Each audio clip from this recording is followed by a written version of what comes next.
Adianto desde logo que este não é um caso de flagrante desrespeito ao regimento interno ou à Constituição Federal.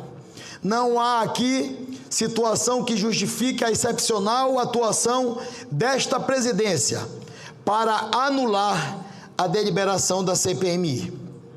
A controvérsia gira em torno da interpretação de normas regimentais que disciplinam, percebam, que disciplinam a votação simbólica, modalidade de votação utilizada pelo presidente da CPMI, senador Carlos Viana, na deliberação que é o objeto da impugnação. Desta forma, ainda que se considere que o presidente da CPMI se equivocou na contagem daqueles que se levantaram contra os requerimentos, o número de votantes contrários demonstrado pelos autores não seria suficiente para ganhar a deliberação. Diante deste quadro e considerando o parecer da Advocacia do Senado Federal, cujos argumentos se alinham à presente decisão, esta presidência conclui que a suposta violação das normas regimentais e constitucionais pelo presidente da CPMI e do INSS não se mostra evidente e inequívoca, razão pela qual, em respeito aos precedentes todos da Casa, não se faz necessário, no presente momento, uma intervenção da presidência da mesa do Congresso Nacional no procedimento adotado na reunião de 26 de fevereiro de 2026. Essa é a decisão. Presidente, o senhor se surpreendeu com a decisão do presidente Alcolumbre?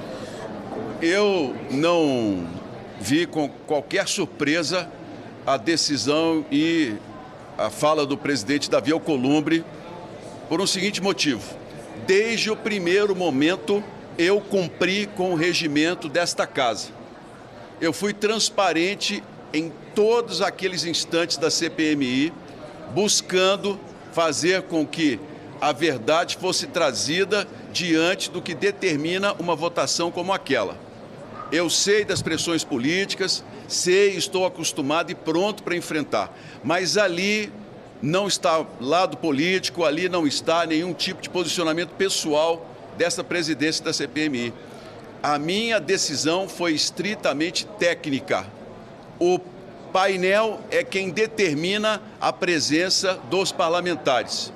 Se a base do governo queria desde o início agir buscando votos em bloco para derrubar todas as votações, deveriam ter observado o que o regimento diz em relação à maioria dos presentes.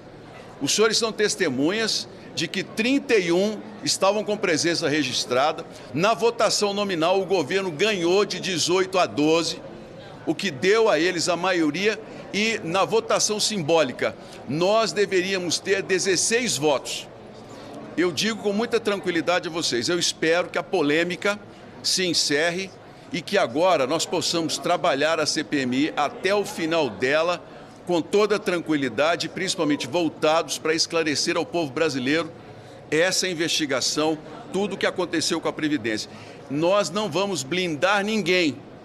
E eu, como presidente, vou colocar em votação todo e qualquer requerimento, seja do nome de quem quer que seja, parente de gente importante, banqueiro, seja o que for. A CPMI não vai blindar ninguém.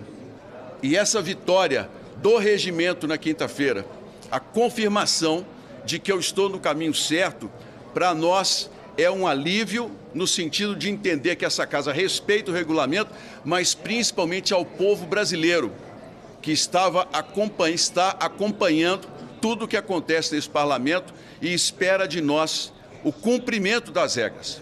Eu quero lamentar aqui aquelas cenas de agressão entre os parlamentares e se envergonha o parlamento. Quero aqui lamentar as palavras que foram dirigidas a mim, inclusive em xingamentos, e eu estava cumprindo com o meu papel e faço esse compromisso. Vou continuar cumprindo até o último dia da CPMI. Presidente, sobre prorrogação, o senhor conversou com o presidente presidente Alcolumbre, o que ele disse? Conversei com ele muito rapidamente antes da exposição. Ele me disse que ainda não tomou uma decisão sobre o assunto. Ouviu os meus argumentos, coloquei para ele a quantidade de documentos que nós ainda temos para serem analisados, a quantidade de habeas corpus que nós recebemos, que impediu a presença de diversos personagens que têm muitas explicações a dar. O presidente ouviu atentamente e me disse que me dará breve uma resposta sobre esse assunto da prorrogação da CPMI. Coloquei com firmeza para ele a necessidade de que nós demos continuidade aos trabalhos, porque isso está mostrando que o Senado tem compromisso com a verdade. Essa CPMI está devolvendo ao povo brasileiro, gente, a esperança de que uma investigação pode levar para a cadeia quem quer que seja que roubou dinheiro público. Isso para o Senado é muito importante. Eu espero que ele leve em consideração os meus argumentos e o quanto a CPMI tem feito com que a população confie novamente no trabalho desta casa. Mas o que é que prevê o regimento? Segurar a decisão de levar isso para o Supremo, o senhor vai dar mais prazo, porque a gente já falou de umas semanas, né? Eu vou aguardar mais alguns dias. Diante da fala do presidente, minha decisão era de que entraríamos com o mandado de segurança já amanhã, na quarta-feira. Vou esperar mais alguns dias até uma resposta definitiva. Fiquei muito esperançoso diante do que ouvi do presidente Davi. Mas vamos aguardar, nós temos tempo a recorrer ao Supremo. Nunca foi meu desejo.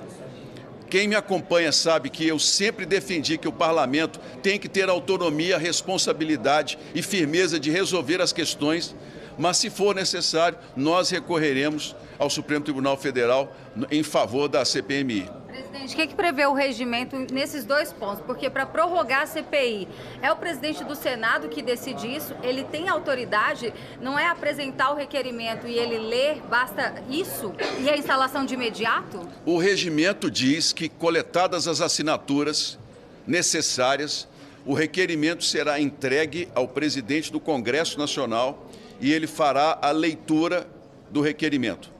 A questão é que, até o momento, esse requerimento ainda não foi nem mesmo protocolado para ser lido. Porque, uma vez que ele esteja na secretaria, obrigatoriamente ele terá que ser levado à frente. E não há necessidade de uma reunião do Congresso Nacional. O presidente pode fazer isso de ofício numa reunião comum do Senado. Isso também foi objeto de conversa. Coloquei essa questão para o presidente Davi e ele me respondeu que dará uma resposta muito breve sobre esse assunto. Nós vamos aguardar. Marcel Van Hatten disse que já havia protocolado esse requerimento, que ele sumiu. O senhor tem ciência dessa história? Não tenho ciência disso. O que eu sei é que ele ainda não consta para a leitura do presidente na próxima reunião da Casa. O senhor não se sente desautorizado com a anulação da votação na semana passada? Em momento algum. A base do governo tem todo o direito de levantar os questionamentos. Isso é parte do parlamento. A questão do recurso, qualquer parlamentar pode recorrer. A questão é, nós tentamos de todas as maneiras fazer com que a votação, eu como presidente, fosse feita na maior transparência.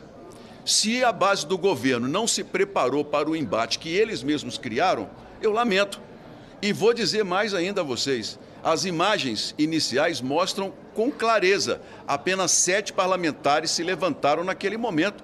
Somente depois é que outros parlamentares que estavam nos corredores sentados se levantaram e que se tirou aquela foto. Então, a meu ver, essa é uma questão já ultrapassada. Minha preocupação agora é nós darmos sequência na CPMI e darmos respostas ao povo brasileiro. Muito obrigado a vocês. Quando ele vai falar sobre a prorrogação, presidente? Ele não me deu um prazo, mas me garantiu que nos próximos dias nos dará uma resposta. Presidente, semana vai apresentar um relatório em separado, porque, segundo a base, tanto a presidência como a relatoria estão tendenciosas, porque fazem oposição ao governo. Sim. Como é que o senhor vê esse voto em separado, relatório em separado? Olha, vai ser uma disputa naquele momento ali, se isso acontecer.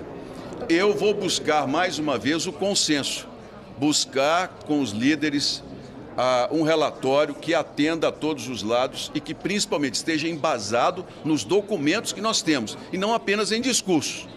Vamos buscar, naturalmente, que a gente consiga chegar a esse acordo. Se não for possível, iremos naturalmente para o voto. Agora, o mais importante, o povo brasileiro, os aposentados brasileiros, estão acompanhando cada capítulo da CPMI. Eles sabem os personagens, em cada estado, os envolvidos já são identificados pelo povo. Então, o relatório que nós estamos fazendo, o principal objetivo dele é informar a população brasileira. E isso a CPMI tem feito com primazia, com transparência e com responsabilidade. Se, ao final, o relatório ele acabar sendo modificado por uma questão ou outra, nós vamos cumprir, eu como presidente vou cumprir o papel da maioria. Mas eu espero com sinceridade que a gente consiga chegar num consenso, porque o nosso objetivo, gente, é nós mostrarmos o que aconteceu na Previdência brasileira. Esse é o objetivo. E o relatório tem que espelhar isso. Eu acredito que a base do governo também entenda dessa maneira, mas um relatório baseado em fatos, em documentos, não apenas em discursos de plenário, especialmente no ano eleitoral. Agora, muito obrigado a todos. Muito bem, muito bem.